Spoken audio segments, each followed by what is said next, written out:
Bueno, continuemos entonces. Esta es como la continuación un poco del tema anterior en relación a cómo sobreedificar, cómo estamos edificando encima de Cristo, de la obra de Cristo, cómo estamos realmente comprendiendo esta obra de lo que es la cruz y el fundamento verdadero acerca de precisamente sobre qué fundamentos que tenemos que estar parados. Y la mayoría de ustedes pues ha podido comprender que la obra en cuanto al perdón de los pecados y al cambio de naturaleza pues es algo que necesitamos tener fuertemente arraigado en nuestro corazón porque tiene que ver en relación directa con ese amor tan grande que Dios ha tenido por nosotros. Dios planteó un nuevo pacto, porque en el pacto anterior era imposible que el hombre pudiera transformar su naturaleza a través de la obediencia, porque a través del antiguo pacto era imposible que el ser humano se pudiera salvar a través de cumplir los mandamientos, porque a través del antiguo pacto era imposible para los hombres estar viviendo la bendición de manera constante, porque para el hombre en el antiguo pacto era imposible agradar a Dios, porque para el hombre en el antiguo pacto sus pecados no eran borrados, sino cubiertos, y solamente a través del nuevo pacto es que podemos entender cómo el Señor nos favorece, nos facilita las cosas y nos da un favor que no merecemos, que efectivamente la obra de Cristo es una obra donde Dios demuestra su amor para con nosotros, en que aún siendo pecadores y estando en condición de pecado, Él decide amarnos.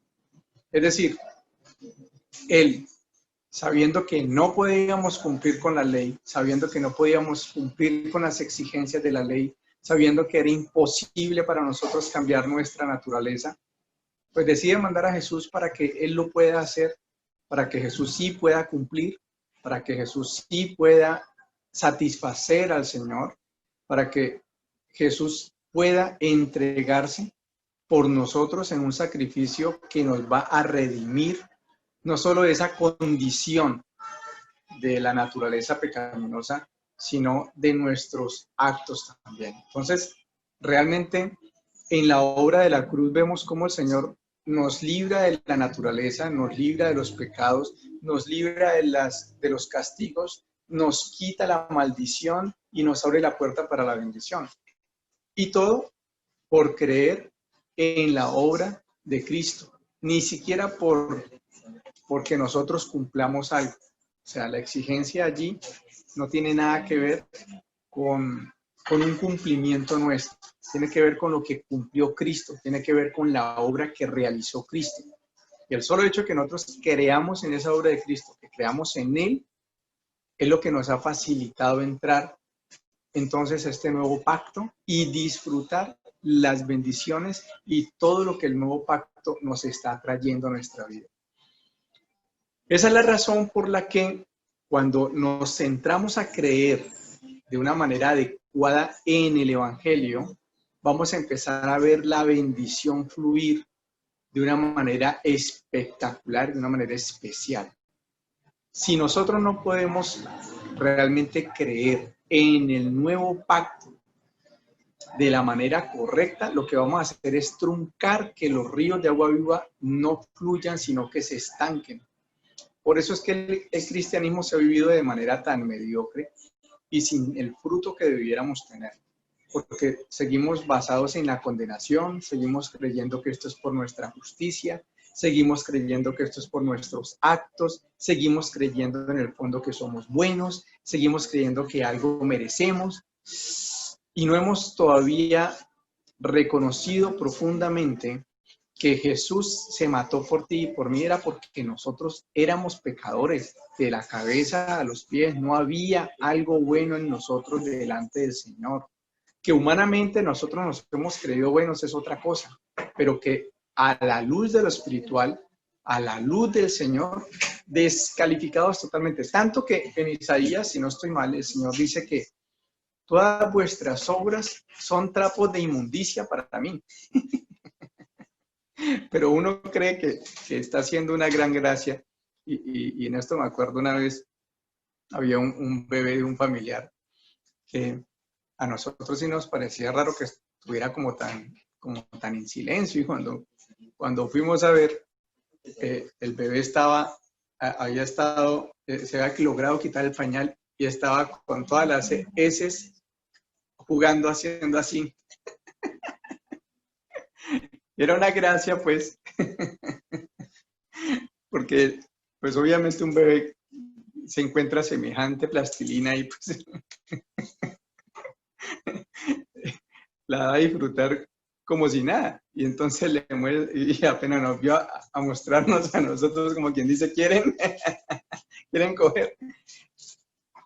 Y así como ese bebé, nosotros pensamos que nuestras acciones están perfectas delante de Dios y que Dios debería de aplaudirnos por la gracia tan grande. Y bueno, Dios en su misericordia nos mirará como nosotros miramos en ese momento del bebé. Pero realmente nuestras obras, que todo lo que sale de nuestra propia carne, de nuestra propia naturaleza, es así, tiene esa connotación. Por eso es que Jesús viene a rescatarnos de esa naturaleza y a liberarnos. Entonces, en Juan 7:38 dice así: de aquel que cree en mí, como dice la Escritura, brotarán ríos de agua viva. De aquel que cree en mí, como dice la Escritura, brotarán ríos de agua viva. Nótese bien que no dice de aquel que cumple con la ley de Moisés, de aquel que es tan obediente que es capaz de cumplir con los requisitos de la ley, de aquel que cumple perfectamente. No. No habla de cumplimiento de la ley. Lo que está diciendo es que nuestra fe se centra en Cristo, como dice la Escritura. En el Cristo que dice la Escritura, no en el Cristo que nos venden fuera, Hollywood y el mundo, que Jesús en el Tíbet y que Jesús homosexual, que no se ponen ni de acuerdo. Entonces dicen que bisexual porque andaba con Juan y que homosexual que porque andaba con Juan, y otros le montan a María Magdalena como el amante. Bueno, ni siquiera se ponen de acuerdo en la historia.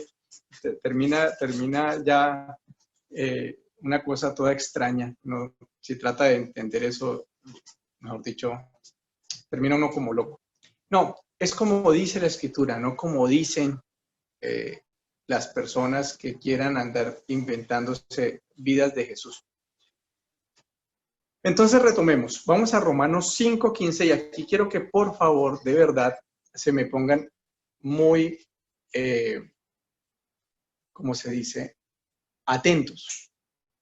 Porque vamos a entrar en un tema que ya lo he hablado, pero que quiero profundizar y puntualizar, que quede bien claro porque es un asunto de fe en la obra de Cristo que necesitamos que quede arraigada de manera profunda. Necesito que cada uno de ustedes, por favor, ponga los 5 sentidos para que si tienen alguna inquietud, alguna duda en relación a eso que estamos explicando, pues la pueda expresar si de verdad se le genera duda. Si no, pues tranquilos, sigan, que yo continúo. Entonces, vamos a esto. Dice así: pero la transgresión de Adán no puede compararse con la gracia de Dios. Pues si por la transgresión de un solo hombre murieron todos, ¿cuánto más el don que vino por la gracia de un solo hombre, Jesucristo, abundó para todos? Tampoco se puede comparar la dádiva de Dios con las consecuencias del pecado de Adán.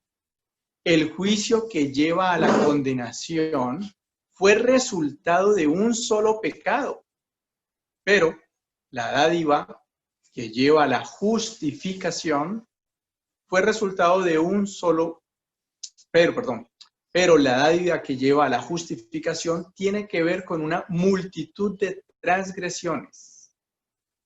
Pues, si por la transgresión de un solo hombre reinó la muerte, con mayor razón los que reciben en abundancia la gracia y el don de la justicia reinarán en vida por medio de un solo hombre, Jesucristo. Hasta allí lo que está hablando el apóstol Pablo es que una cosa es la obra de Adán, de cómo en Adán se tergiversó, se dañó la creación, y cómo a través de Jesús se va a recomponer. Esas son las dos, digamos, las dos versiones, el primer Adán y el postrer Adán. Y voy a centrarlo, ese es como el preámbulo para el siguiente versículo, versículo 18. Por tanto, así como una sola transgresión causó la condenación de todos, también un solo acto de justicia produjo la justificación que da la vida a todos. ¿Qué está diciendo aquí? ¿Cuál fue la transgresión de un solo hombre que trajo la condenación a todos? ¿Quién fue ese hombre que pecó y trajo la condenación a todos? Adán. Adán. Listo. ¿Y cuál es ese solo acto de justicia que produjo la justificación para que seamos salvos a todos?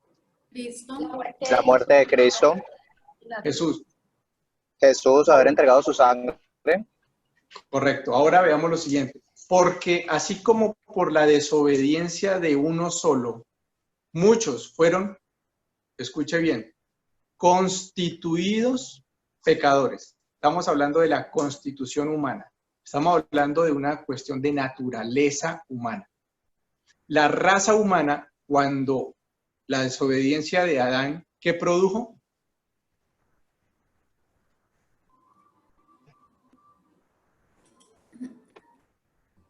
Que fuéramos el pecado del mundo, que naciéramos pecadores. Muerte. Produjo una naturaleza Naturaleza.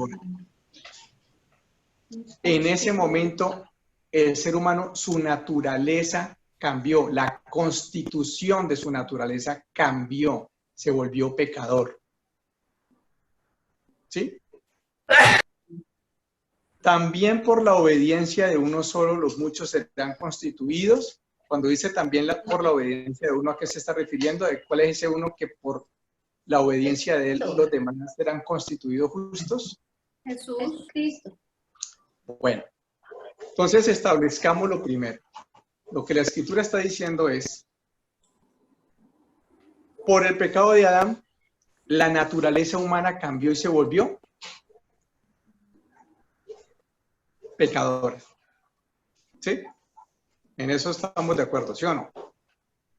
Entonces, si una persona que es pecadora, ¿qué tiene que hacer?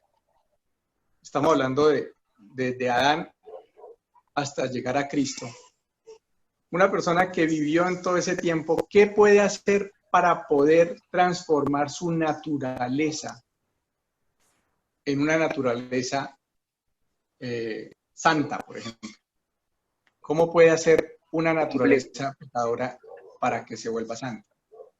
Antes de Cristo, cumplir la ley. Antes de Cristo, ni Cumplir la cumpliendo ley. la ley. Ni cumpliendo la ley. Porque no era posible. Ni cumpliendo la ley. No tenemos que creer en el nuevo pacto. Porque, no, pero no se me salte. Vamos a lo primero. Bajo la ley o bajo el rompimiento de la obediencia, ¿qué ocurrió? La naturaleza cambió. Entonces, lo que les he dicho siempre, el ejemplo del perro, ¡pum!, se convirtió en perro. ¿Qué conductas pueden hacer para que un perro se convierta en humano? Entonces, usted puede poner unas conductas humanas y usted le puede enseñar de todo ese perro. ¿Se va a volver humano por más de que él se comporte como humano? No. En su naturaleza es imposible. Y usted puede meterlo en el mejor adiestramiento, Entonces el perro ya camina en dos patas, el perro ya sabe ir al baño, ya abre la tapa, baja la tapa, suelta, hace como un humano. Se sienta a la mesa, con un corbatín, con cubiertos, aprende a comer. ¿Se volvió humano el perro? No. No, eso es la ley. La ley, por más de que aconducte a una persona, no la puede transformar en su naturaleza. No tiene el poder para hacerlo. Por eso era débil para la carne. Por eso era imposible que a través de el cumplimiento de la ley, a través del comportamiento humano, pudiera agradarse a Dios. ¿Sí? Entonces, esa fue la obra de Adán, transformarnos en pecadores, como ese perro. Pero ahora resulta que el Señor lo que hizo en la cruz fue precisamente un cambio de naturaleza. Por su justicia, Él recibe los pecados de nosotros, recibe la condición de la naturaleza pecaminosa, paga por la naturaleza pecaminosa y paga por los pecados, por todos los pecados tuyos, pasados, presentes y futuros. En pocas palabras, el Señor no solamente te hace un nuevo pasado judicial, sino que te da incluso un futuro judicial limpio. Entonces, además, te da una naturaleza nueva en ti y te declara hijo de Dios. O sea que, ¿cómo te declara? Según aquí la Escritura, también por la obediencia de un solo, los muchos serán constituidos. ¿Cuál es la constitución que tenemos ahora? Hijos de Dios. Versículo 19. Hijos de Dios. Hemos sido constituidos justos. Justos. Hay un cambio de naturaleza. En Adán fuimos constituidos pecadores. Y así como no había ningún comportamiento que pudiera volverlo a ser justo, ahora en Cristo Jesús, que éramos pecadores y nos vuelve ahora justos, dígame, ahora que aquí es donde todo el mundo se confunde, ahora que eres justo en Cristo, ¿cuál pecado, qué comportamiento de pecado puede volverte pecador? Ninguno. Ninguno. ¿Cuál es la razón? Soy justa en Cristo Jesús, o sea, su sangre me limpió, me redimió de toda esa naturaleza pecadora, pero debo creerlo. Sí, pero en este momento, digamos, se te atraviesa un mal pensamiento y te da por insultar a tu marido, y en ese momento de insultar a tu marido, ¿cómo se llama eso? La carne. Sí, la carne manifestada. ¿Qué manifiesta? Lo puedo estar censurando, condenando. No, nuestra naturaleza pecaminosa. Por eso, ¿cómo se llama eso? Esa conducta, ¿cómo se llamaría? Ira. Por acá está diciendo Sara, pues pecado. Sí, pecado. Pecado. Estoy cometiendo un acto de pecado. ¿Sí o no? Sí. Y entonces ese acto de pecado califica a María, ¿la calificaría como pecadora? Para Dios no, porque Él me ve justa. No, ni para Dios ni para nadie. Exacto, o sea, ¿cuál es la verdad allí? Que ese pecado ya fue cubierto, ya fue pagado, fue previamente pagado. Entonces, en tu naturaleza, ¿tú qué eres? María, ¿ahí cómo quedarías? Tengo una nueva naturaleza, o sea, tengo la naturaleza de Cristo en mi corazón. Entonces, soy un justo que ha cometido un pecado, pero un pecado perdonado por el Señor ya. O sea, no es una impunidad, lo que siempre les aclaro. No es que Dios se hizo el loco, no es que ya Cristo lo pagó. Entonces, como Cristo ya lo pagó, ya no cuenta para María ese pecado. Para su relación sí cuenta, obvio. Entonces su marido, pues, que recibió este tan bobo, entonces recibió ese bobazo encima, ¿cierto? Esa ofensa. Ahí él, como creyente, también tiene la opción de bueno, esta es una justa que acaba de salírsele una manifestación de la carne, porque acuérdense que al justo todavía le queda una participación de lo que se llama la carne en la Escritura, que tiene que ver con ¿qué? Con los recuerdos y con el programa de la antigua naturaleza. Recuerden, la carne tiene que ver con todo el programa y los recuerdos de mi antigua naturaleza. Entonces, mientras que en mi entendimiento, que es lo que yo todavía tengo recuerdo, memoria y los programas, se va transformando, se va renovando, todavía la carne me puede dar opciones de manifestar esas conductas erradas. ¿Sí? Entonces, por esa razón es que cuando yo la estoy embarrando, cuando yo estoy cayendo en una actitud errada, es porque todavía mi entendimiento le falta renovarse. Y lo que tengo que es precisamente, uy Dios, yo que acabo de insultar a mi pareja, Señor, gracias porque me has perdonado esta falta, porque ya tú moriste, lo viviste en la cruz, Señor, y por tu puro amor y por tu pura misericordia, me has quitado el castigo que merecería eso, el castigo de Dios, me quita la maldición de no cumplir la ley. Y además, el Señor, al quitar todo esto y yo aceptarlo, dejo abierto el cielo para que sigan fluyendo las bendiciones de Dios.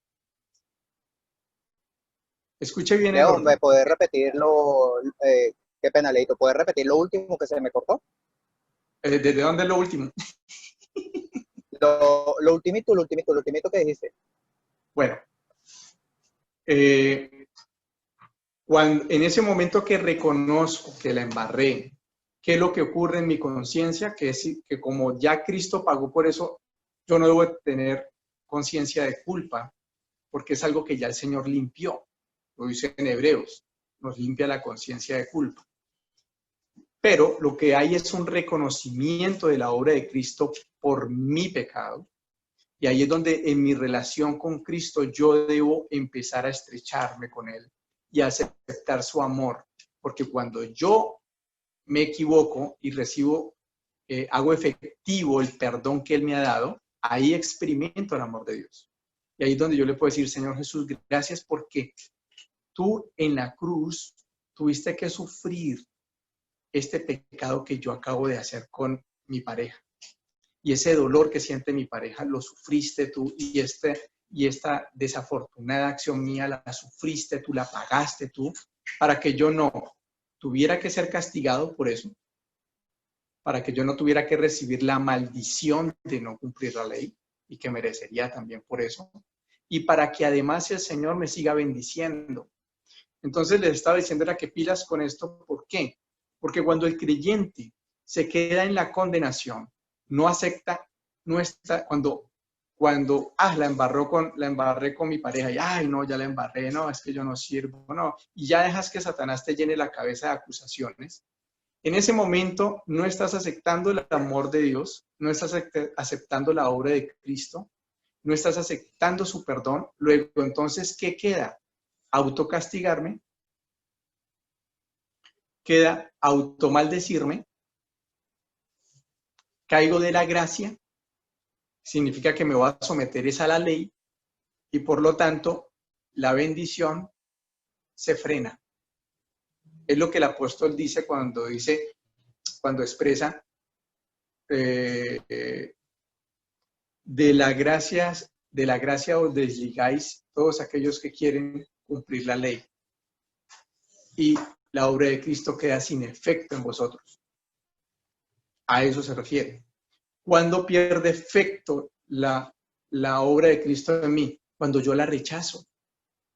Entonces, por eso es que tú ves que tus relaciones no mejoran, ni tu vida tampoco mejora, porque te quedas en una condición de condenación, de, ay, yo no sirvo para esto, no, qué hipocresía, no, yo como creyente soy muy malo, no, yo no sirvo, yo soy pecador, yo soy mala persona, no, yo otra vez en las mismas cosas, ¿cómo es posible? Y usted se queda allí, y además si de pronto su pareja también cae en lo mismo, claro, véala ahí, tan bonita, ¿no?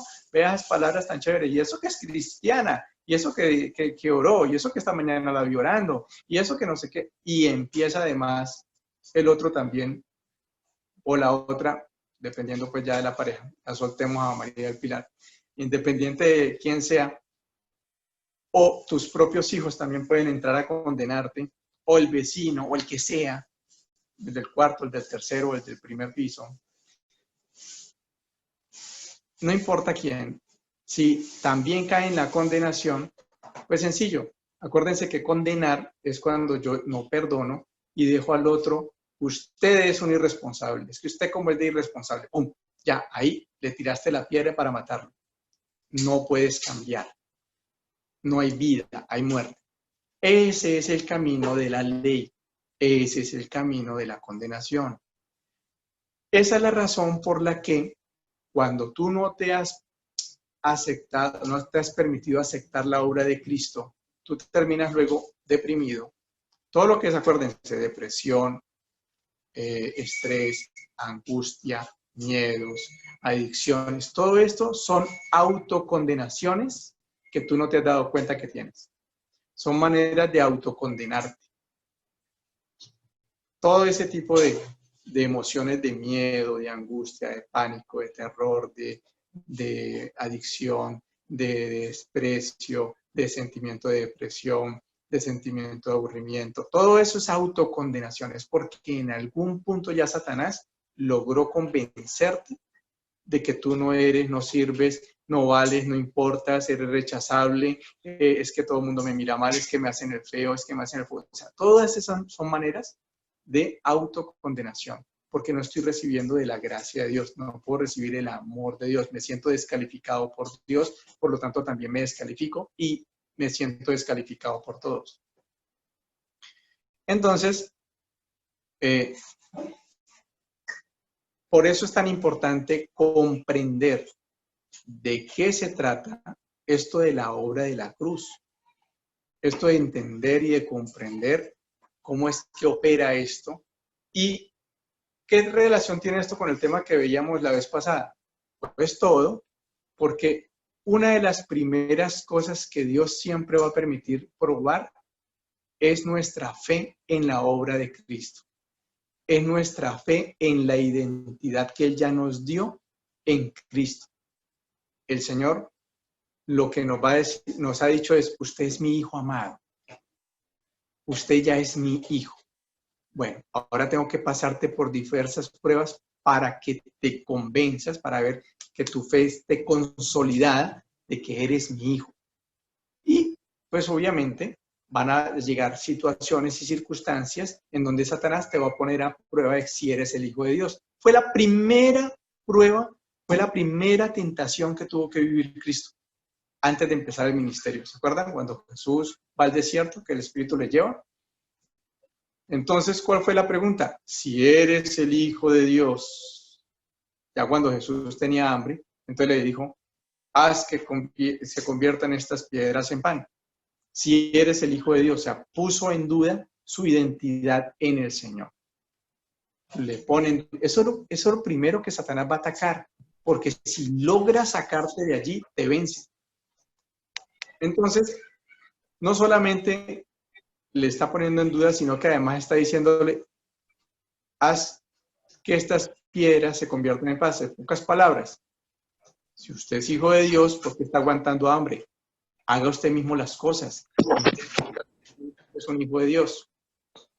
Entonces, ¿qué va a ocurrir? Que Satanás viene a buscar que tú trates de satisfacerte en tus fuerzas lo que ya Dios ha provisto para ti. Por eso Jesús le dice, no solo de pan vivirá el hombre. Como quien dice, déjeme que digo que yo necesito escuchar es al Señor, lo que el Señor me diga, no lo que usted me motive ni lo que la carne me diga. Y se mantiene en su posición de hijo de Dios. No se deja poner en duda. En cambio nosotros estamos pasando por una situación de necesidad y entonces empieza Satanás, ay, ¿y usted no es pues hijo de Dios? Y entonces, ¿usted por qué no tiene cosas? Ay, pero si usted es hijo de Dios, ¿por qué entonces está con esta situación? ¿Por qué está con esa situación de su hijo? ¿Por qué está con esta situación de su pareja? ¿Por qué está con esta situación en lo económico? ¿Por qué tiene esta enfermedad? Entonces, si usted es hijo de Dios, ¿por qué? ¿Por qué? ¿Por qué? ¿Por qué? Y él siempre va a poner en duda.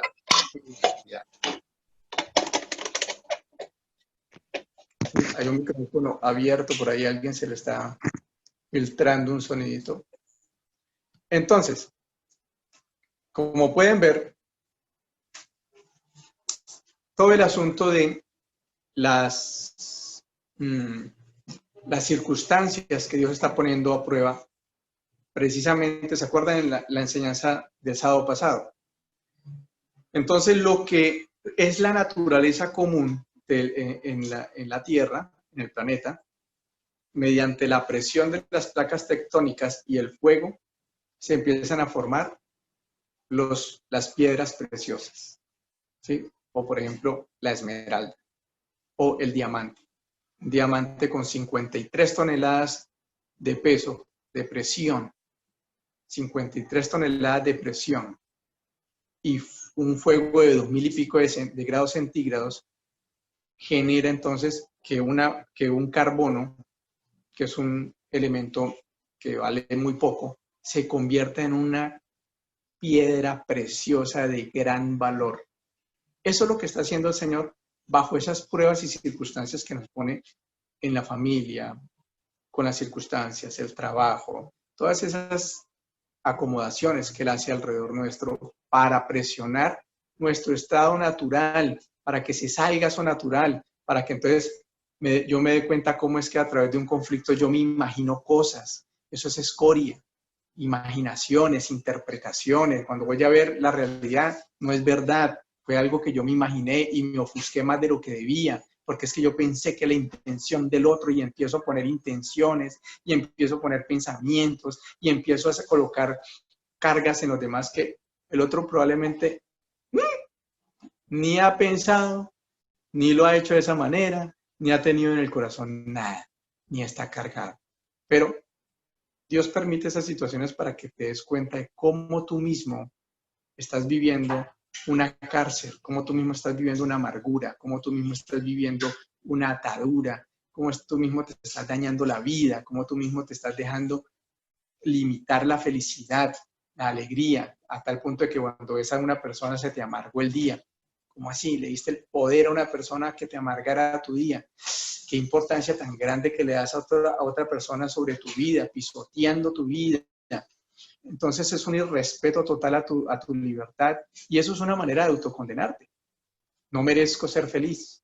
Es como no merezco ser feliz, puedo coger cualquier situación para dañarme la vida. O eso es lo que el enemigo siempre quiere aprovechar. Una situación de prueba, Satanás la va a utilizar para volver la tentación. Siempre las dos van a estar actuando frente a una situación. La prueba y la tentación. La prueba porque es la manera en cómo Dios quiere sacar de ti lo mejor para que saques algo mejor para no solo para este mundo, sino para el reino venidero. Y Satanás siempre buscando ponerte en duda, siempre buscando que caigas en la falta de confianza y fe en el Señor. O sea, por eso es la batalla de la fe, porque Satanás es a que yo no le crea a Dios y le crea a Él, y Dios es a que podamos creerle a Él. Entonces, la batalla nuestra se convierte en eso, en dónde logro poner mi fe, y dónde me instauro, y dónde me voy a posicionar, dónde posiciono mi fe, dónde me establezco en la fe. Por eso en 2 Corintios 5:17 dice, por lo tanto, si alguno está en Cristo, si alguien ya recibió a Cristo, si alguien creyó en la obra de Cristo, si alguien aceptó a Jesús como su Salvador, entonces es una nueva creación. Las cosas viejas pasaron y ha llegado lo nuevo. Y aquí es importante un apunte que siempre que menciono esta cita la explico porque no falta la persona que no la haya comprendido o que nunca se lo hayan enseñado. En ese pasaje de Corintios 5:17, dice, si alguno está en Cristo, es una nueva creación. Ese nueva se puede interpretar de dos maneras. El nueva, la palabra nueva, lo que pasa es que en nuestro léxico, pues nueva es nueva y punto. Pero cuando vamos a la escritura, vamos a encontrar que se puede escribir de dos maneras. Neos, que es del griego, neos, y neos significa nuevo, referente a una misma naturaleza. Es decir, me voy a comprar esta camisa, pero una nueva. Entonces, ¿qué pasa con esta camisa? Pues me voy a conseguir una nueva, pero igualita en su material, idéntica en su constitución. Va a ser una nueva, ¿sí? Ese sería neos, el concepto de neos. Pero hay otro concepto que también se refiere a nuevo, que es akainos, que también es en griego. Akainos se refiere a una nueva, entonces una naturaleza, pero diferente.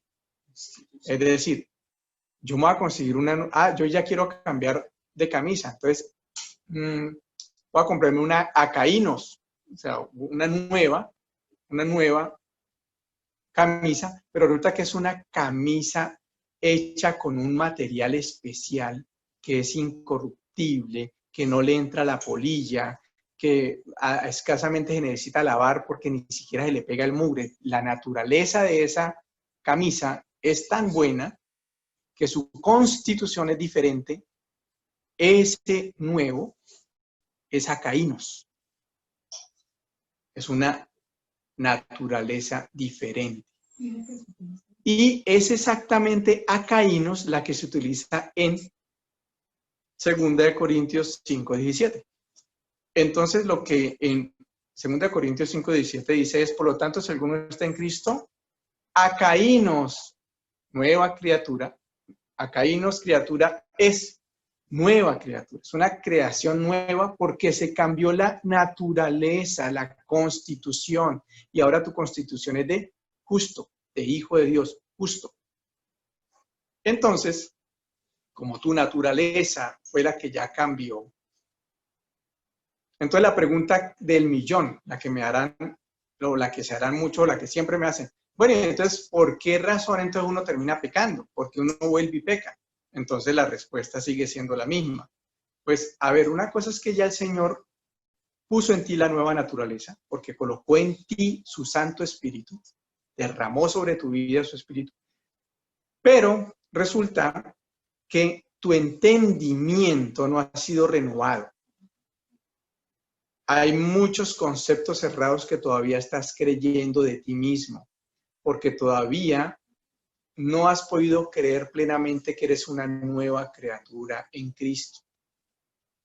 Por eso te cuesta trabajo creer que el Señor puede hacer milagros a través de ti. Por eso te cuesta trabajo creer que Él ya ha puesto en ti mansedumbre. Ay, no, es que yo soy tan impulsivo. Sigues creyendo que eres impulsivo. Entonces, esta nueva naturaleza no se puede manifestar si tú estás creyendo que no existe. Si tú además no solamente estás creyendo que no existe, sino que tú crees que sigue siendo tu vieja naturaleza. Entonces, hasta que empieces a renovar tu entendimiento con las nuevas disposiciones que tienes en Cristo, pues vas a seguir dando los otros resultados en la conducta, producto de lo que todavía crees en tu mente y en tu corazón. Entonces, en la medida en que empiezas a creer en la nueva creación que eres, vas a actuar conforme a esa naturaleza. Esa es la cuestión. Por eso es que tú puedes tener la nueva naturaleza en Cristo, pero los resultados no ser los mismos porque todavía no estás creyendo en tu naturaleza. Sigues creyendo que eres impulsivo, sigues creyendo que eres mentiroso, sigues creyendo que eres agresivo, sigues creyendo que eres un problema, sigues creyendo que eres miserable, sigues creyendo que eres abandonable, sigues creyendo que no mereces amor, sigues creyendo que solo mereces rechazo. Entonces, al creer tanta basura que es de la antigua naturaleza, producto de los programas que recibiste de tus padres o de los traumas con tus padres o en la infancia y toda esa vaina, toda esa programación está en la carne, en la memoria de la carne. Es un programa, pero no hace parte de tu nueva naturaleza. Esta información está en tu entendimiento. Por eso en Romanos 12:2 es tan importante que la tengamos presente. ¿Qué dice Romanos 12:2? No os conforméis a este siglo, sino transformaos por medio de la renovación de vuestro entendimiento. ¿Sí ven? Un entendimiento que está atiborrado del programa viejo y donde tú todavía en tu entendimiento sigas creyendo que eres tu programa viejo, pues no va a poder ver la voluntad de Dios. Para que comprobéis, si en cambio, por el contrario, me libero y me doy cuenta que en Cristo sí soy una nueva creación, que en Cristo tengo amor, paz, paciencia, que sí soy paciente, que sí soy benigno, que sí, benignidad, bondad, mansedumbre, templanza, o sea, que sí tengo, que sí soy en Cristo una nueva criatura. Entonces, ¿qué va a ocurrir? Para que comprobéis cuál sea la buena voluntad de Dios. Voy a poder comprobar la buena voluntad de Dios, porque su voluntad es que yo sea como su hijo, porque su voluntad es que se manifieste su hijo en mí. Entonces voy a comprobar que su voluntad es buena, agradable y perfecta. Y es allí cuando tú, entonces, eras un marido intransigente o eras un marido boquisucio o eras un marido ofensivo y ahora ya eres un marido que habla bien, entonces ya eres un marido que es condescendiente, ya encuentras a un marido que es amable, que es afable, ya encuentras a una esposa que es tranquila, ya encuentras a una esposa que sabe responder con palabras de amor. ¿Por qué? Porque ya conectó con su naturaleza.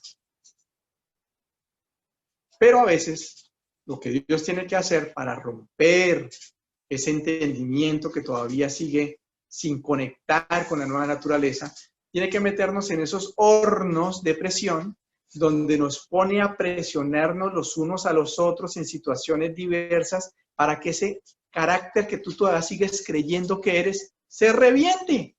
Y entonces sale la mala palabra, y entonces sale la mala disposición, y entonces se te sale el mal genio. ¿Qué es eso? La escoria que está pegada, que es lo que Dios está permitiendo a través de la prueba, que eso se manifieste para que sea liberado, para que tú te des cuenta. Pero en vez de entender que el Señor te está mostrando tu mala naturaleza, lo que tú estás creyendo de tu buena naturaleza, y que en vez de entender que eso que está saliendo es producto de lo que te estás creyendo de todavía en la carne, tú te pones a pelear y le echas la culpa a tu pareja.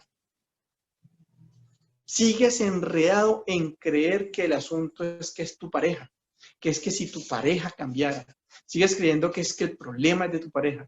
Sigues insistiendo es que tu vida es infeliz por tu pareja y no te das cuenta que lo que te está haciendo infeliz son los conceptos errados, las creencias erradas en tu antigua naturaleza. Que Dios tiene que poner una mujer o un hombre cansón para que se te salga a ti esta creencia en tu antigua naturaleza, que es de lo que el Señor te quiere liberar. ¿Sí me hago entender? Por ejemplo, si yo tengo un problema en mi carácter, porque tengo todavía en mi conciencia que mi carácter es, que yo soy lo anterior, y resulta que yo en mi anterior concepto de mí me he considerado una persona súper ordenada. Eso es un exceso que va a hacerme infeliz, porque toda vez que yo encuentre un desorden, ¿qué va a ocurrir? Este desordenado, vea, y voy a empezar a tener una mala actitud, una mala palabra, ¿y qué va a hacer eso en mi vida? Amargarme, dañarme. ¿Cómo termino interactuando ofensivamente. Porque acuérdense que el enemigo trata de hacer cambiar a la fuerza.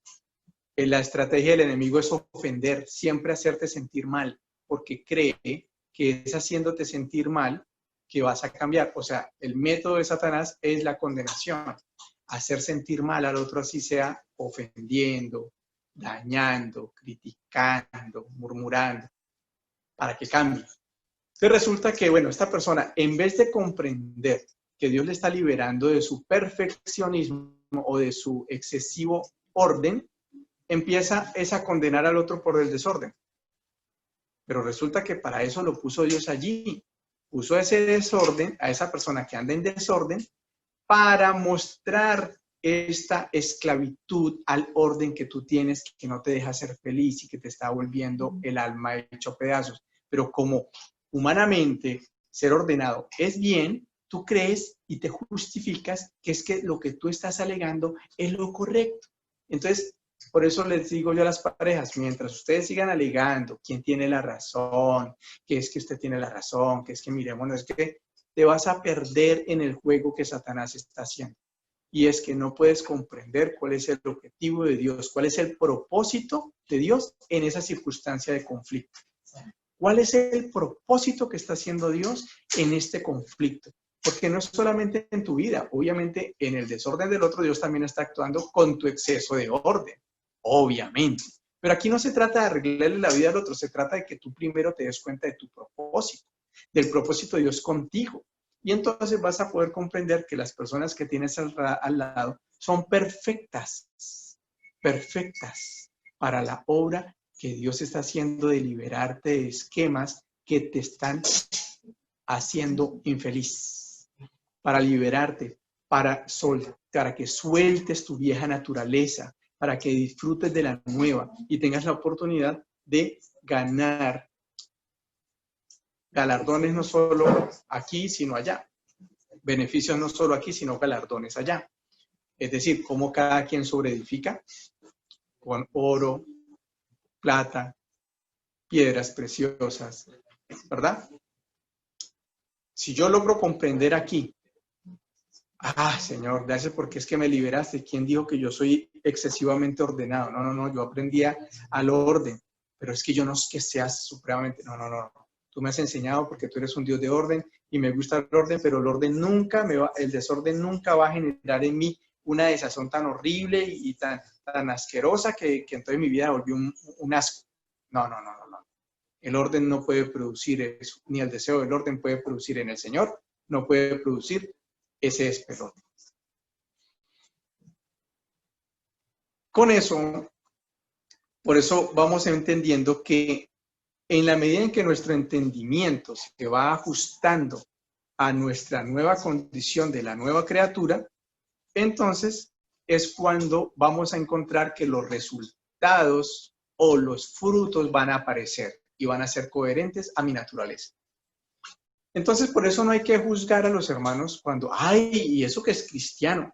Pues puede ser un cristiano, pero que todo su entendimiento no está totalmente renovado.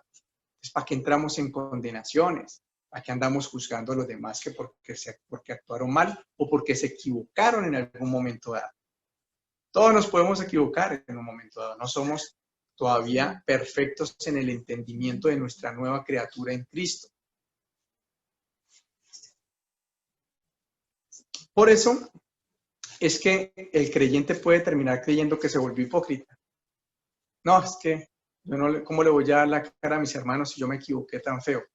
Pues precisamente la equivocación que tienes es en el entendimiento de lo que eres realmente en Cristo, y por eso sale tan antagónico tu comportamiento. Entonces no te preocupes tanto por el comportamiento, porque el comportamiento de lo único que te está indicando es que no estás comprendiendo quién eres en el Señor, que necesitas sentirte amado en el Señor primero y saber que el Señor, a pesar de tus errores, te sigue amando, que es el único que te ama y te acepta incondicionalmente, porque los humanos, obviamente no. Los humanos, tú te equivocas con ellos y uno como humano lo rechaza. La reacción humana es rechazar. Es a Dios, chao, po. Pero el Señor, no. En la medida en que nosotros hemos sido amados y aceptados por el Señor, fácilmente aceptamos también con más tranquilidad el error del hermano. Pero eso tiene que ver primero en una relación con el Señor. Por eso la palabra clave de Juan 8:32 que dice, y conoceréis la verdad y la verdad os hará libres, es un asunto tan importante. Por eso se vuelve tan clave, porque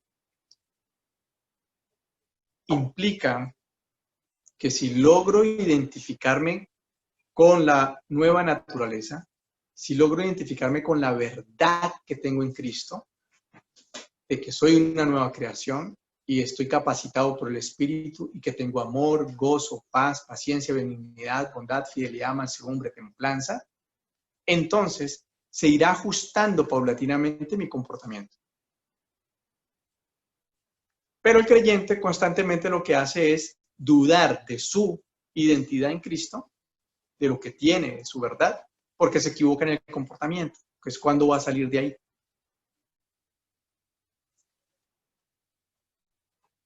No, se volvería un bucle de condenaciones donde tú no puedes salir.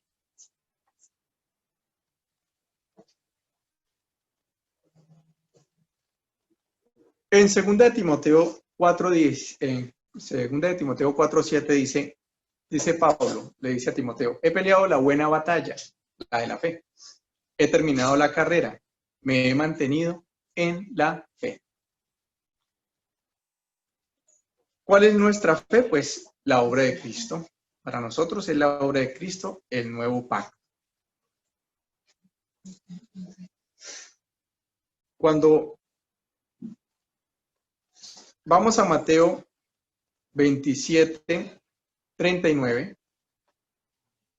dice así, la gente que pasaba por allí gritaba insultos y movía la cabeza en forma burlona. Pero mírate ahora, le gritaban. Dijiste que ibas a destruir el templo y a reconstruirlo en 3 días. Muy bien. Si eres el Hijo de Dios, sálvate a ti mismo y bájate de la cruz. Al comenzar su ministerio, Satanás directamente le dijo, si eres el Hijo de Dios.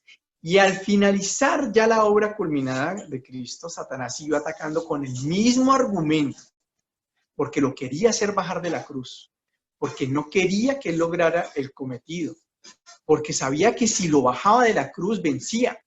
Eso es lo que Satanás quiere hacer contigo constantemente.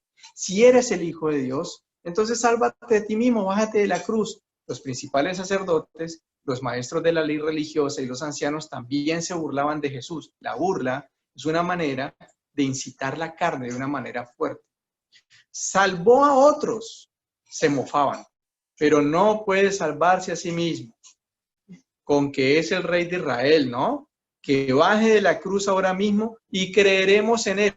Oiga, y le dicen todavía le tiran esta. Si usted se baja de la cruz y se salva a usted mismo, ahora sí vamos a creerle. Imagínense el chantaje donde lo que está tratando Satanás a toda costa es, no, pues lo bajan de la cruz y ya que me importa que crean en él porque ya gano. Porque bajo a Jesús de la cruz, porque no quiero que muera por el pecado y los pecados de todo el mundo. Me los va a quitar, va a quitarme la posibilidad de tenerlos a todos. Entonces, se aferra al mismo principio con el que trató de dañarle el ministerio al principio.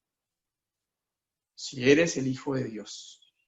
Y vuelve y juega en una necesidad espantosa, le está diciendo, sálvase. Si no, usted no es el Hijo de Dios, pues sálvese. Y entonces creeremos en ti. Es la misma estrategia. En Mateo 4, cuando le está haciendo la tentación en el desierto a Jesús, las 2 primeras veces se la tira con, si eres el Hijo de Dios, si eres el Hijo de Dios. Haz que se conviertan en pan o tírate para que los ángeles te recojan porque escrito está. Entonces, Satanás utiliza esa estrategia. Cuando ya se ve perdido, que Jesús nada de nada, le tira la última y es, te daré, mira, lo sube al pináculo y le muestra todos los reinos y le dice, todo esto te daré si arrodillado me adorares. sea, le tira la última. En pocas palabras, ya no hagas más nada. Yo te doy las cosas fácil, no tienes que ir a la cruz. Y aquí también vuelve y se lo dice. Es la forma de decírselo, ¿no? Pero si puedes, que baje de la cruz ahora mismo y creemos en ti. O sea, no sufras más. Bájate ahí, ya vamos a creer. Es lo mismo. Insistió. Incluso, 43, confió en Dios. Entonces, que Dios lo rescate ahora si lo quiere. O sea, puso en duda incluso el amor de Dios. Y si Dios lo quiere, ¿usted por qué no lo baja de ahí? Pues dijo, yo soy el Hijo de Dios. 44. Hasta los revolucionarios que estaban crucificados con Jesús se burlaban de él de la misma manera. Ok. ¿Cuál es la clave que está utilizando Satanás aquí para tratar de derrotarnos y mantenernos derrotados? Atacar nuestra identidad que tenemos en Cristo. Ponernos en duda por nuestros actos. Siempre está demandando palabras de fe o pruebas de fe. Y si encuentra algo malo en ti, si encuentra un error o algo, ahí va a estar el acusador, porque Satanás significa acusador o fiscal, abogado fiscal, el que acusa. Siempre va a estar buscando algo en lo que te equivoques para descalificar. ¿Cuál cristiano? Usted lo que es un hipócrita. ¿Cuántos años lleva usted de cristiano y todavía lo mismo? Ah, no, mijo, usted lo que es un hipócrita. Usted no sirve para eso. Cuando vamos al verso 43, vamos a ver que Satanás va a intentar también que dudes del amor de Dios. Y usted cristiano y en esa situación, y usted cristiano y todavía con él, no, Dios no lo quiere usted entonces. ¿Ves que cuál es el amor de Dios? Todo este tipo de situaciones nos pasan cuando desconocemos el propósito que Dios está haciendo con nuestras vidas. El propósito de formarnos a la imagen de Jesús, y por eso tiene que pasarnos por esas pruebas para liberar, para limpiar, para afinar, para purificar esa obra de Él en nosotros. Satanás también pone el amor de Dios en duda a través de las circunstancias. Que porque tu pareja te ofendió, o que porque tu hijo te ofendió, o porque tu circunstancia muestra que el trabajo está complicado, o porque cualquier circunstancia. Ah, entonces Dios no te ama. ¿Sí? Porque si Dios te amara, entonces ¿por qué permitió? Si no es Dios, pues, y todopoderoso. Porque se desconoce el propósito. Por eso los demás estaban moleste a Cristo de que se bajara, cuando el propósito de Cristo no podía ser otro que estar en la cruz. Ay, pero no es que Dios lo quiere, entonces ¿por qué lo tiene ahí? Pues precisamente, no entendían el propósito de Cristo, y a veces la gente no entiende que Dios nos tiene que meter en ciertas pruebas y circunstancias por amor, y que a veces uno está en una situación difícil precisamente por amor, porque hay un propósito. Pero si no entendemos el propósito de Dios, pues vamos a dejarnos engañar y a enredar. Es como aquel hijo que no entiende cuál es el propósito que a veces tienen que hacer los padres alrededor de él, y le ponen una mala intención o dudan del amor porque no entienden el propósito. Ahí ya uno se enreda. Exactamente igual pasa con Dios. Cuando yo no comprendo que Dios tiene un propósito en mi vida y permite circunstancias alrededor, escasez o una enfermedad o una situación X, y hay un propósito detrás de eso. Entonces, es necesario que nosotros podamos centrarnos. En Santiago 1:12 dice, bienaventurado el hombre que soporta la tentación. Entonces, mire, hay una situación y se me puede volver tentación porque Satanás va a estar poniéndome en duda. Pero cuando haya resistido la prueba, mire, está hablando de lo mismo. Ahora habla de la prueba. Pero si yo me mantengo firme en la fe, no cediendo a las tentaciones que Satanás quiere enredarme en la cabeza, diciéndome que no crea en Dios, que dude de Él, que no se sienta amado, que no crea que usted ya no es hijo, que todo ese cuento, sino me mantengo firme en creer que Dios me ama, que soy su hijo, que sí soy un creyente, que Él me ha perdonado, que Él me ha liberado, que Él me ha dado su espíritu, que Él me ha bendecido, que Él me bendice, que soy un bendito, que sí, entonces recibirá la corona de vida que Dios ha prometido a los que le aman. ¿Por qué? Pues porque cuando yo me enraizo en el amor de Dios es cuando yo realmente empiezo a amar a Dios. Primero tengo que experimentar el amor de Dios, pero no puedo experimentar el amor de Dios si no estoy creyendo en lo más importante, en la obra de amor que hizo por mí, que es Cristo en la cruz. Todas las situaciones difíciles apuntan a que qué es lo que estamos creyendo. ¿Estamos creyendo en la obra de Cristo o no? ¿Creemos que Él es nuestro Salvador? ¿Creemos que Él es nuestro sanador? ¿Creemos que Él es el que nos ayuda? ¿Creemos que nos podemos acercar a Él? ¿Creemos que Él nos ama? ¿Creemos que Él nos acepta? Sí, ahí en el error, cuando todos nos rechazan, pero Él no. ¿Creemos? ¿Creemos en Él? Es allí. Ese es el punto. La creencia que tenemos.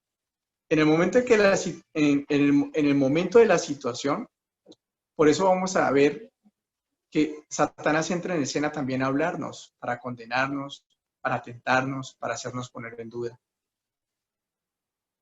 Usted en plena discusión, usted puede escuchar la tentación de Satanás. Facilito. Insultar. Mira, defendete. Mira lo que te está diciendo. Atacá, dale. No vas a ser tan bobo. No, pero ¿qué es esto?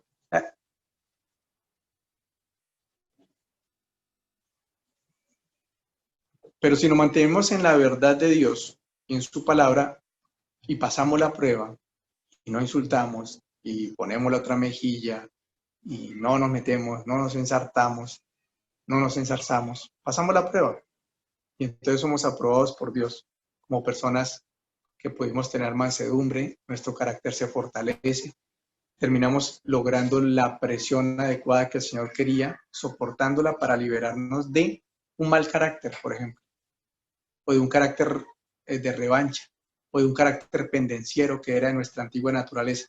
Y entonces se empieza a instaurar en mi conciencia y en mi entendimiento que sí soy ese hijo de Dios y que sí tengo acceso a esa provisión en la nueva naturaleza. Por eso las pruebas purifican nuestra fe, nos la limpian de los conceptos errados del mundo. Todos esos conceptos errados de que tú no eres amado por Dios, tú no mereces la bendición de Dios, te tienes que portar bien para que Dios te quiera. No. Primero siéntete amado por Dios y verás que tú mismo vas a empezar a tener un comportamiento acorde a tu naturaleza, a la que Dios te regaló, a la que Dios te dio.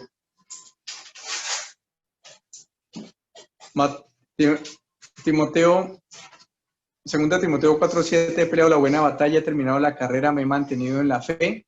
Por lo demás, me espera la corona de justicia en el Señor, el juez justo, que me otorgará en aquel día, y no solo a mí, sino también a todos los que con amor hayan esperado su venida.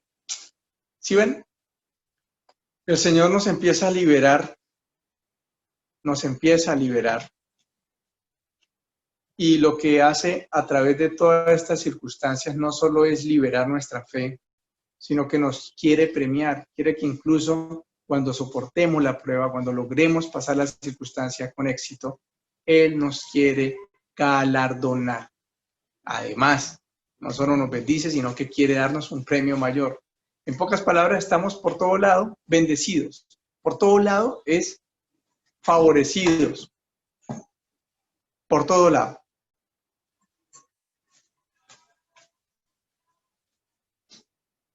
Si eres el hijo de Dios, ¿por qué te pasa esto? Una dificultad. Si Dios es tu proveedor, ¿por qué estás en esta necesidad? Si eres cristiano, ¿por qué te equivocas? Si eres cristiano, ¿por qué te enojaste? ¿Por qué respondiste mal? Algo que le pasa a la gente. Algo extraño. ¿Verdad? Cositas que de pronto pueden ocurrir. Bueno, ahora sí vamos a entrar en el tema de hoy.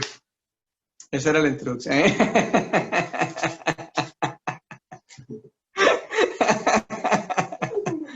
No, bien pudiéramos dejar allí, pero en realidad vamos ahora a hacer una aplicación. Yo no sé si alcancemos a terminar hoy, pero vamos a leer, vamos a ver un poco la historia de David.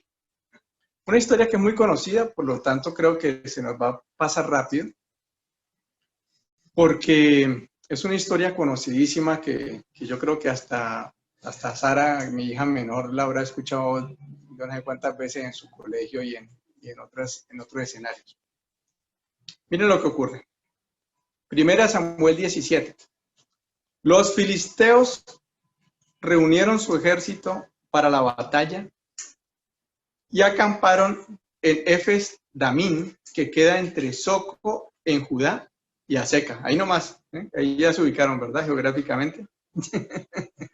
No tengo ni idea dónde queda esa vaina. Pero bueno. Me voy a ubicar más que geográficamente, voy a ubicar lo que el Señor nos quiere llevar a ubicar. Efes Damín es un lugar que significa sin sangre. Judá significa alabanza, para que lo vaya poniendo ahí porque le va a servir luego para próximos estudios o lo que sea. Soco es un vallado de zarzas, es decir, es un lugar como de protección, donde hay mucha zarza. La zarza tiene la característica de que se expande y tiene espinas y bueno, eso genera como una protección. Y Aseca es un lugar cultivado y labrado. Significa que los filisteos habían logrado incursionar en un sitio de Judá. Judá es alabanza. O sea que de alguna manera los filisteos, de alguna manera el enemigo, bueno, los filisteos vienen a tipificar el pueblo de Satanás, de alguna manera el enemigo logró meterse en el territorio de la alabanza, que era Judá, que es Judá. Judá significa alabanza a Dios, ¿verdad? Alabanza. Entonces, ya los filisteos habían logrado meterse en un lugar, en un territorio que era de Israel, y acamparon entre Soco y Judá. Perdón, entre Soco y Aseca. Ese Soco, que es un vallado de zarzas, era un lugar como un fortín, como un lugar de protección. O sea que ya se había metido el enemigo en un lugar que era de protección para Israel. Ya se les había posicionado. Y por el otro lado, los israelitas en este momento estaban pues allí. Miren donde dice: Saúl respondió reuniendo a las tropas israelitas cerca del valle de Ela. El valle de Ela es Saúl significa aquel que ha sido pedido al Señor. Recordemos que Saúl, el pueblo lo pidió, ¿no? Lo pidió como rey. Y el valle de Ela es el valle de un roble, de un árbol que da una encina, pero esa encina, ese fruto es amargo. Ese árbol, ese roble es muy bonito, es como aparentoso, es fuerte, ¿tá? Como le gustaban las cosas a Saúl, de apariencia, de grandeza. Y ahí es donde se ubicaron como en esa fortaleza de la apariencia, de lo bonito, de lo grande, pero resulta que su fruto es amargo. La encina es amarga. Entonces, eso denota que el pueblo estaba en una condición espiritual bastante deplorable, porque estaba en la apariencia y la apariencia lo único que trae es amargura. Estaba en un sitio donde ya no estaba en su sitio de protección, estaba en un sitio de amargura, donde hay amargura significa que ya las creencias en el Señor están mal. Ya hay una raíz de amargura, hay una contaminación, hay algo que no está bien. Eso es lo que estaba pasando en la condición espiritual de Israel en ese momento. Claro, quien estaba dirigiendo a Israel en ese momento era Saúl. Y sabemos que Saúl, pues a pesar de, era un hombre que era del pueblo, pero que estaba precisamente con falto de renovación de su entendimiento, y Saúl era en la apariencia. Saúl era en un estado de la búsqueda del reconocimiento personal y en la búsqueda de aparentar estar bien, de querer mantener estar bien, un estatus. Pero espiritualmente él no creía que él era un hijo amado o que era un alguien a los ojos de Dios. O sea, no estaba centrado en cómo Dios le amaba. Él estaba centrado en cómo él podía buscar ser amado a través de sus actos, a través de sus hechos, a través de sus obras y a través de su apariencia. Eso nomás allí nos va mostrando, pues estos nombres nos van regalando un poquito como de esas señales. Versículo 3. De modo que los filisteos y los israelitas quedaron frente a frente en montes opuestos, separados por el valle. O sea que ahí estaban pues listos a pelear. Luego Goliat significa el desterrado, un hombre que anda sin tierra, que anda como peregrino. Un campeón filisteo de Gat. Gat significa prensa de vino, donde se prensaban las uvas para sacar el vino. Salió de entre las filas de los filisteos para enfrentarse a las fuerzas de Israel. Medía casi 3 metros de altura. Entonces, imagínense, ahí ya vemos a un Goliat que es un desterrado. El desterrado tipifica ¿a quién? A los demonios, a Satanás, porque Satanás fue desterrado. Y esa es la condición de los espíritus, según en el Nuevo Testamento, cuando habla de que el espíritu anda errante buscando un cuerpo en donde habitar. Y Bueno, esa es la condición de Satanás y de los demonios. Gat es una prensa de vino, o sea que es un lugar de prueba.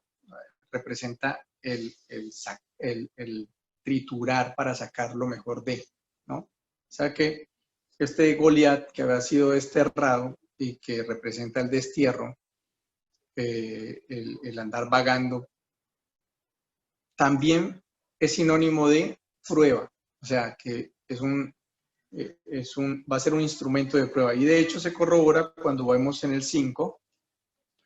Llevaba un casco de bronce, el bronce representa prueba, su cota de malla hecha de bronce, prueba, pesaba 57 kilos, también tenía puestos protectores de bronce, prueba, en las piernas y llevaba una jabalina de bronce en el hombro, prueba. Y el asta de su lanza era tan pesada y gruesa como un rodillo de telar, con una punta de hierro, la punta de hierro representa la fuerza del hombre, que pesaba casi 7 kilos. Su escudero iba delante de él. Entonces, este hombre desterrado, que viene a representar o a simbolizar los demonios o a Satanás, que viene de un sitio de prueba y que además en todo su vestuario lo que viene a representar es el juicio, pues venía a amedrantar con su fuerza a el pueblo de Israel. Empezó un tiempo de prueba. Entonces Goliat se detuvo y gritó mofándose, riéndose, burlándose de los israelitas. ¿Por qué salen todos ustedes a pelear? Yo soy el campeón filisteo, pero ustedes no son más que siervos de Saúl. Elijan un solo hombre para que venga aquí a pelear conmigo. Si me mata, entonces seremos sus esclavos. Pero si yo lo mato a él, ustedes serán nuestros esclavos. Hoy desafío al ejército de Israel. Envíenme a un hombre que me enfrente.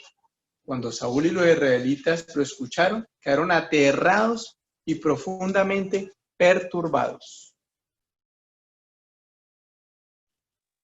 Miren eso tan interesante.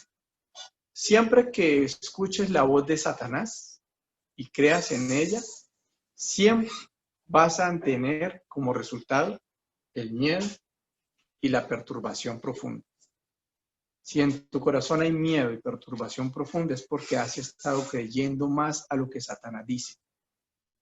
Es porque te has dejado ya en tu entendimiento enredar en algo. En algo te ha condenado, en algo te tiene condenado, que tú no mereces, que es que usted la embarró, que es que su pecado es imperdonable, que es que usted no puede ser salvo, que es que usted en algo lo tiene usted enredado. es que Dios no lo puede bendecir, que es que usted no merece, en algo, es que usted tiene un pasado tan feo que el Señor no lo pudo borrar, en algo te tiene enredado. Que no puedes recibir bendición porque te equivocaste, porque nada. Ahí es natural que uno termine con miedo y profundamente perturbado. Esa es una de las estrategias que podemos empezar a tener cuando veamos que en nuestra vida hay miedo, angustia, preocupación. Acuérdese que el miedo trae como resultado lo demás: estrés, preocupación, desolación, miedo, angustia. Bueno, todo ese tipo de alteraciones emocionales vienen del miedo. Y el miedo viene de la culpa, de la condenación. Ahora bien, David era hijo de un hombre llamado Isaí. ¿Qué es Isaí? Jehová. David, ¿qué es David? Amado. David es amado. Isaí, Jehová existe. Es decir, es un hombre que tuvo un encuentro con Dios y que sabe que Dios existe. Un efrateo de Belén. Efrateo simboliza o significa fructífero. Y de Belén, Belén es la casa del pan. Recuerden que Jesús nace en la casa del pan porque Él es el pan de vida. Entonces Belén es casa del pan, que representa el pan y la palabra de Dios. Y pues obviamente Jesús es la palabra de Dios porque Jesús es el verbo. Y Judá, pues alabanza, como lo hemos visto. Entonces, imagínense ese 1, 2, 3, 4, 5 significados que nos da el Señor allí para darnos a entender de dónde viene David. ¿De dónde viene David? De sentirse amado por Dios. Ojo. Ojo con eso. De sentirse amado por Dios. Lo primero que un creyente, su primer fruto normal, es sentirse amado por Dios. Porque de tal manera amó Dios al mundo que, siendo aún pecadores, Cristo murió por nosotros. De tal manera se entregó el Señor por ti y por mí, estando en pecado, que murió por ti en pecado. O sea que lo primero que tienes que reconocer en tu vida, lo primero que tienes que empezar a ajustar en tu entendimiento es que cuando recibiste a Cristo, estás aceptando que eres amado, que eres amada. Es lo primero que el Señor quiere instaurar, que te des cuenta de su amor. Es lo primero, que te des cuenta de su amor. Todo arranca desde el amor. Entonces, miren, aquí nos está dando el contexto de quién es David. ¿Quién es David? Pues un amado, un hijo que se siente amado. Era un hijo de un hombre llamado Isaí, que tenía una experiencia, estaba rodeado de la experiencia de que Dios existe, que Dios es real. Un efrateo de Belén, que era un hombre fructífero, es decir, que la bendición de Dios estaba con él. Y de Belén, casa del pan, era un hombre que estaba abundante con abundancia de la palabra de Dios, en la tierra de Judá. Y era un hombre de alabanza. De hecho, pues para nadie es un secreto que los mayores salmos, la mayoría de los salmos son de David, que es el cantor de Israel. El hombre de la alabanza, David. Entonces, estas 5 características rodeaban a David, ¿sí? En ese tiempo Isaí, y entonces estas 5 características hablan de nosotros. Somos amados por Dios. Dios existe y Él está esperando que tengas esa relación con Él, una verdadera relación con Él. donde lo puedas ver y experimentar, eres un hijo fructífero. Dios te ha hecho fructífero.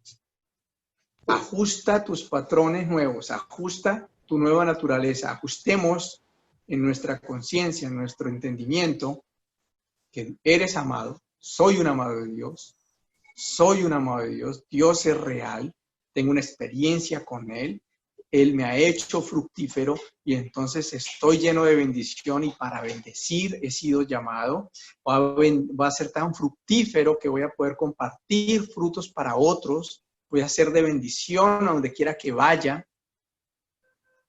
4, abundo. Tengo la abundancia del pan porque Cristo está en mí, porque el Verbo está en mí, porque el Verbo de Dios, que es Jesús, está en mi vida. Hago parte de su naturaleza. Soy alguien que recibe pan del cielo para dar pan a los demás.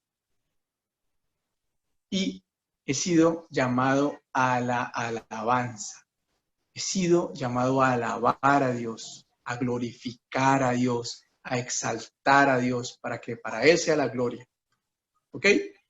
5 elementos que tienen que ver con nosotros y todos gratuitamente. El 5 también representa la gracia. Entonces, en ese tiempo Isaí era anciano y tenía 8 hijos, entre sus tres mayores, Eliab, Abinadab y Simea. Ya se había unido al ejército de Saúl para pelear contra los filisteos. Ya se habían unido ellos 3. David era el menor de todos los hijos. Sus 3 hermanos mayores se quedaron con el ejército de Saúl, pero David iba y venía para ayudar a su padre con las ovejas en Belén. Durante 40 días, 40 es el número de la prueba. Jesús estuvo 40 días en el desierto, 40 días, 40 es prueba. Durante los 40 días salía, durante 40 días cada mañana y cada tarde, el campeón filisteo se paseaba dándose aires delante del ejército israelita. Dándose aires, o sea, ufanándose, ¿no? Un día, Isaí le dijo a David, toma esta canasta de grano tostado y estos 10 panes y llévaselos deprisa a tus hermanos. Recuerden que cuando uno es el hermano menor lo ponen de mandadero, ¿no? Bueno, el que es hermano menor sabe de qué estoy hablando.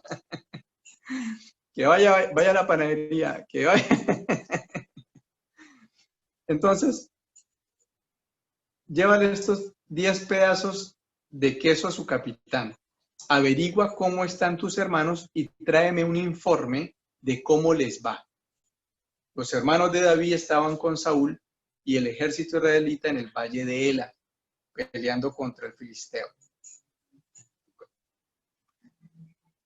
En ese momento el papá quería saber cómo estaban sus 3 hijos mayores. Así que temprano en la mañana siguiente David dejó las ovejas al cuidado de otro pastor y salió con los regalos como Isaí le había indicado.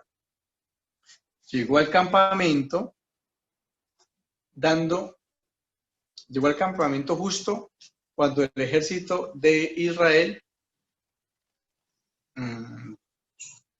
llegó al campamento justo cuando el ejército de Israel salía al campo de batalla dando gritos de guerra.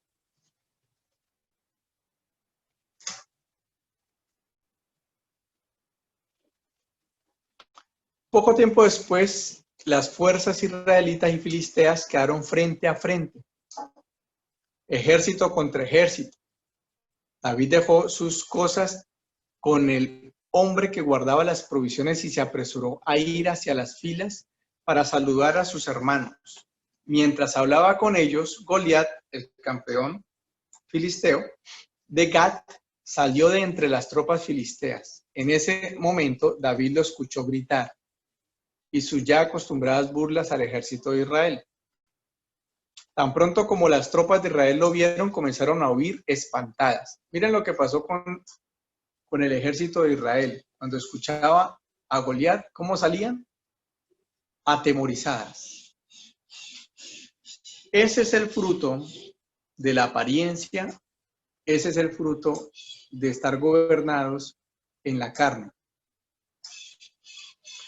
25. ¿Ya vieron al gigante? Preguntaban los hombres. Sale cada día a desafiar a Israel. El rey ha ofrecido una enorme recompensa a cualquiera que lo mate. A ese hombre se le dará una de las hijas como esposa y toda su familia quedará exonerada de los impuestos. Oiga, Miguel, hasta allá dando ejemplo de la DIAN. David les preguntó a los soldados que estaban cerca de él, ¿qué recibirá el hombre que mate al filisteo y ponga fin al desafío contra Israel? Y al fin de cuentas, ¿quién es este filisteo pagano al que se le permite desafiar a los ejércitos del Dios viviente? Claro, cualquiera de la DIAN diría, no, pues con ese incentivo, ¿quién no? ¿Quién no ve a Goliat pequeño? Y entonces dice, estos hombres le dieron a David la misma respuesta. Le dijeron, efectivamente, esa es la recompensa por matarlo. Pero cuando Eliab, el hermano mayor de David, lo oyó hablar con los hombres, se enojó. ¿Qué estás haciendo aquí? Le reclamó. ¿Qué pasó con estas pocas ovejas que se supone deberías estar cuidando? Conozco tu orgullo y tu engaño. Solo quieres venir a ver la batalla. Ahí ya empieza Satanás a enredar el cuento, a tratar de descalificar. Miren lo que hace. Utiliza incluso a la familia, porque a veces la familia es la más dura con uno. Y empieza a utilizar a estos hermanos, empieza a utilizar a estos hermanos a poner ya en el corazón de David desencanto, o sea, ya quiere desanimarlo y empieza a criticarlo y empieza a hablar cosas que no son, porque Satanás, una de las maneras para desanimar y para atacar es ofender, incluso diciendo cosas que no son, incluso poniendo intenciones que no son. Entonces lo pusieron de malintencionado. Imagínate que si ni siquiera a él se le había ocurrido, era el papá el que le dio por mandarlo. Al papá fue el que le ocurrió mandarlo para allá. Y este hermano mayor ya dijo, no, eso, yo conozco su corazón, mejor dicho, yo sé lo que usted está pensando, usted nada más viene acá de la guerra, chismoso. En fin. ¿Qué hice ahora? Contestó David. Solo hacía una pregunta. Entonces caminó hacia otro y le preguntó lo mismo y recibió la misma respuesta. Entonces le contaron a Saúl la pregunta de David y el rey mandó a llamar. No se preocupe por este filisteo, le dijo David a Saúl. Yo iré a pelear contra él. No seas ridículo, respondió Saúl. No hay forma de que tú puedas pelear contra este filisteo y ganarle. Otra vez. Empiezan las ofensas, empieza la menoscabación, el menosprecio. Eres tan solo un muchacho y él ha sido un hombre de guerra desde su juventud. Incluso le empieza a mostrar las circunstancias reales. Pues sí, él era un muchacho. Y la verdad es que Saúl también era un personaje de guerra. Le empieza a mostrar la realidad. Pero David insistió, he estado cuidando las ovejas y las cabras de mi padre. Cuando un león o un oso viene para robar un cordero del rebaño, yo lo persigo con un palo y lo rescato el cordero de su boca. Si el animal me ataca, lo tomo de la quijada y lo golpeo hasta matarlo. Lo he hecho con leones y con osos y lo haré también con este filisteo pagano, porque ha desafiado los ejércitos del Dios viviente. El mismo Señor que me rescató de las garras del león y del oso, me rescatará de este filisteo. Miren aquí qué está ocurriendo con David. Todo el tiempo, el hermano, el rey, lo sacaron de su identidad, lo querían sacar de su identidad. ¿Sí se dan cuenta? Satanás atacando la identidad de David. Usted es un muchacho. ¿Usted qué va a poder? Usted no. Vea, usted que es un malintencionado. Usted que. Todo el tiempo sacándolo de su identidad. ¿Qué hace el Señor? O qué hace, más bien, ¿qué hace David? ¿Cuál es el centro de David? Él se da cuenta, David, se da cuenta que él tiene victorias. Él sabe que ha tenido ganancias. Él sabe que ha triunfado. Y no con cualquier, o sea, la gente habla y dice, no, sí, es que David era un chico, pero mire, no era cualquier animal. Yo veo un perro rabioso por ahí y, madre, la pienso, o sea, llévese el cordero. Déjeme aunque sea déjeme la telita, pues déjeme los pelos. Pero ¿qué clase de animal era estos? Un oso y un león. O sea, no era cualquier arañita peluda que apareció ahí. No, era un oso o un león. Eran animales fuertes, eran animales temibles. Entonces, lo interesante es que David sabía que él había ganado oso y león. Pero mire lo que dice. El mismo Señor que me rescató de las garras del león y del oso me rescatará de este filisteo. ¿En dónde estaba puesta? ¿En dónde estaba puesta su fe? Él no dijo, no, con la misma berraquera que yo tengo para matar al oso del león, que venga este pagano a ver, incircunciso, lo cojo de la jeta también y lo volteo. No. O sea, David no se puso a chicanear delante del rey, a decirle, no, papito, usted no sabe lo que es un león, venga para acá. Venga para... No, él lo que dijo fue, sí, yo he perseguido el oso, el león, pero así como el Señor me liberó de las garras, o sea, su confianza estaba puesta en el Señor, no en su habilidad. Es decir, David nunca le dijo a Saúl, ¿cómo hay que ridículo? Ridículo usted que no me ha visto pelear con el oso y el león. Ridículo usted, más ridículo usted que no sabe lo que es la habilidad que yo tengo. Usted me viera a mí corriendo con el león a ver. O sea, David no se puso a defenderse, ni a poner su fe en su capacidad, ni era que él se había desarrollado en medio de los osos y los leones, nada. No, es que usted no sabe lo que yo hago cuando el león... No se puso a alegar ese tipo de cosas. Lo que dijo fue, así como Dios me ha liberado, así como Jehová me ha liberado de las garras del león, me ha liberado de las garras del oso, así mismo me va a liberar de este filisteo.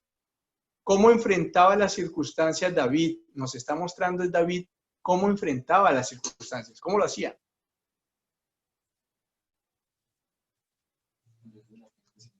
Porque su fe estaba puesta en el Señor y su identidad estaba puesta en lo que el Señor lo había hecho a él, en esa relación con él.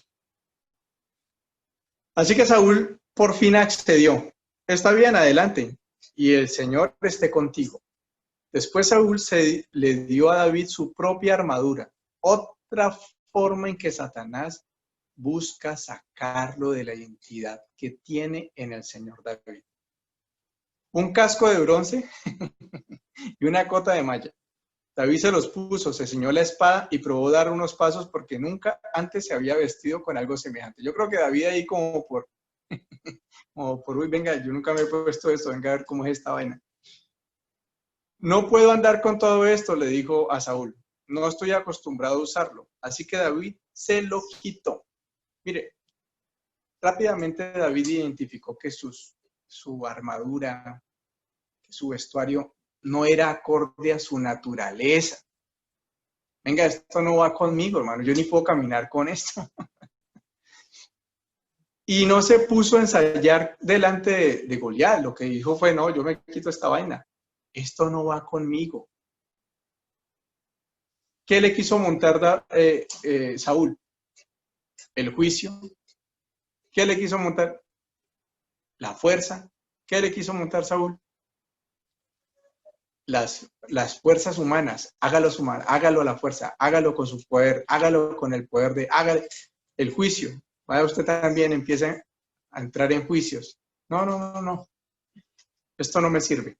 Más bien, ¿qué hizo David? 40. Tomó 5 piedras lisas de un arroyo. 5 piedras.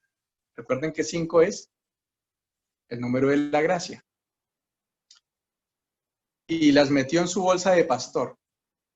Él no iba a dejar esa malla por la bolsa del pastor, olvídese. Luego, armado únicamente con su vara de pastor y su honda, comenzó a cruzar el valle para luchar contra el filisteo. Mire, ¿sabe con qué se fue? Con la identidad que él había logrado en el Señor. Él era un pastor de ovejas, punto. Y como ese pastor que Dios ha hecho de mí, allá me voy. Él se fue con su identidad en el Señor. Se fue a pelear. Goliat caminaba hacia David con su escudero delante de él, mirando con desdén al muchacho de mejillas sonrosadas. ¿Soy acaso un perro? Le rugió David. O sea, hasta sabía rugir, ve Goliat. Para que vengas contra mí con palo. Y maldijo a David en nombre de sus dioses. Empieza el ataque de Satanás ahora y es que a maldecir. Le envió maldiciones. Ven aquí, te daré tu carne a las aves y a los animales salvajes, le gritó David, Goliat, otra vez usando el amedrentamiento, el miedo. David le respondió al filisteo, tú vienes a mí con espada, lanza y jabalina, pero yo vengo contra ti en el nombre del Señor de los ejércitos celestiales, el Dios de los ejércitos de Israel, a quien tú has desafiado. Imagínense, usted viene acá con perrero, con guerra, con fuerza, con todo lo que usted quiera. Viene usted con tanque, con lo que quiera. ¿Sabe qué? Yo vengo en cambio a usted es en el nombre del Señor de los ejércitos. Oh, esto nos demuestra una vez más que David la tenía supremamente clara. Sabía quién era delante de Dios y sabía quién era su Dios. Y sabía que la ganancia, sabía que la victoria, sabía que su triunfo no estaba en él, sino en el Señor, no en sus fuerzas. Hoy el Señor te conquistará, escúchese bien, y yo te mataré y te cortaré la cabeza. ¿Quién era el que iba a ganar? El Señor. ¿Y quién iba a recibir el honor de cortarle la cabeza y matarlo? David. Porque David primero puso al Señor. Él es el que, en pocas palabras, te doy la victoria y usted recoja los frutos míos. Eso es cuando pongo delante del Señor. Y luego daré los cadáveres de tus hombres a las aves y a los animales salvajes, y todo el mundo sabrá que hay Dios en Israel. ¿De quién es la gloria? Porque David era un hombre de alabanza. ¿De quién es la gloria? Para Dios. Todos los que están aquí reunidos sabrán que el Señor rescata a su pueblo, pero no con espada ni con fuerza, ni con lanza. O sea, no con fuerza humana. Esta es la batalla del Señor y los entregará a ustedes en nuestras manos. Nuevamente se nota qué es lo que lleva la victoria. ¿Cuál es la victoria de David? El Señor. Así que David triunfó, cuando Goliat se acercó para atacarlo, David fue corriendo para enfrentarse con él. Metió la mano en su bolsa de pastor, sacó una piedra, la lanzó con su honda y golpeó al filisteo en la frente. La piedra se le incrustó allí y Goliat se tambaleó y cayó de cara al suelo. Le dio en la cabeza.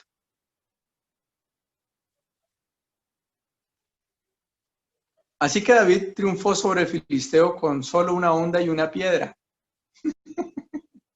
porque no tenía espada. Después David corrió y sacó de su vaina la espada de Goliat y la usó para matarlo y cortarle la cabeza. Cuando los filisteos vieron que su campeón estaba muerto, le dieron la vuelta y huyeron. Así los hombres de Israel y Judá dieron un gran grito de triunfo y corrieron tras los filisteos, persiguiéndolos tan lejos como Gat y hasta las puertas de Ecrón. Ecrón significa desarraigo. Entonces, eso significa que pues hay que sacar toda esa escoria y desarraigarla completamente. llevarla hasta el desarraigo. Hay que eliminar toda esa obra que Satanás quiere colocar en tu mente. Los cuerpos de los filisteos muertos y heridos estuvieron esparcidos a lo largo del camino. Luego el ejército de Israel regresó y saqueó el campamento abandonado. Al observar a David pelear contra el filisteo, Saúl preguntó a Abner, el comandante, ¿quién es el padre del muchacho? En realidad no lo sé. Bueno, pues averigua quién es, dijo el rey. Tan pronto como David regresó de matar a Goliat, Abner lo llevó ante Saúl con la cabeza del filisteo todavía en la mano. Dime quién es tu padre, muchacho, le dijo Saúl. Su nombre es Isaí y venimos de Belén, contestó David. Ahí termina la historia de David y Goliat. Entonces, como pueden ver, muchachos y muchachas, esta historia nos grafica perfectamente cómo la estrategia, estoy hablando solamente de un aspecto que tiene que ver con nuestra identidad en Cristo, cómo Satanás empieza a tratar de sacarnos de esa identidad. Mire todo el trabajo que ha costado para que nosotros podamos entender que ya no somos los mismos, que somos una nueva criatura en Cristo. ¿Y cuántas veces nos dejamos sacar de ahí? Incluso por un pecado, por una falla, por un error, por una equivocación. Y entonces ya tú piensas que porque te equivocaste, Satanás tiene razón y, no, entonces usted no es cristiano. No, usted es un hipócrita. No, espérate un momentico. Aquí el error está en mi entendimiento y que mi acto haya sido equivocado no descalifica que soy un hijo de Dios y no significa que Dios no me ha perdonado y no significa que ya estoy descalificado. El amor de Dios me cubre, me limpia y me capacita. El perdón del Señor me ha liberado y sigo siendo un hijo de Dios con una nueva creación. Tengo todo el recurso espiritual para poder ganar las batallas que voy a tener y que el Señor está permitiendo en nuestra vida para que podamos liberar cada vez más. Cada vez más. Puede que hayas perdido unas batallas, pero el Señor te está dando más oportunidad. ¿Para qué? Para que enfrente a esos gigantes, para que enfrentemos esas situaciones, para que no nos dejemos enredar y no perdamos de vista, no solo con nosotros, primero nosotros, en entender que somos en el Señor, pero también tener misericordia con los demás. Es que los demás también están en la misma lucha y tenemos que ayudarnos mutuamente a comprender que aunque nos equivocamos los unos a los otros, seguimos siendo en el Señor y que la idea es que renovemos ese entendimiento de lo que realmente somos en Él y podamos avanzar para que cada vez más veamos victorias del Señor a través nuestra y que sea el territorio el que nosotros recuperemos en el Señor y nuestra vida sea llena de esa gloria para Dios, donde hay fruto, donde hay abundancia, donde se empieza a ver relaciones que se mejoran, se restablecen, se fortalecen, donde nuestra familia empieza a estar más unificada, donde la bendición del Señor está fluyendo cada vez más como un torrente y cada vez más vamos viendo testimonio en nuestra vida y en nuestra vida no solo familiar, de pareja, hijos, nuestro entorno, sino también nuestro trabajo y todas las cosas que el Señor ha dispuesto, porque todas las áreas de nuestra vida tienen el mismo hilo conductor y estamos condenados a lo mismo, a ser bendecidos. Estamos destinados firmemente por el Señor a ser bendecidos. Bueno, es la palabra para el día de hoy. Vamos a seguir ahondando un poquito, pero espero que haya quedado claro al menos este primer principio que me parece fundamental porque es fundamentos del nuevo pacto, los fundamentos de esta nueva realidad que tenemos en Cristo y que el nuevo pacto es una bendición impresionante, llena de múltiples bendiciones para nuestras vidas.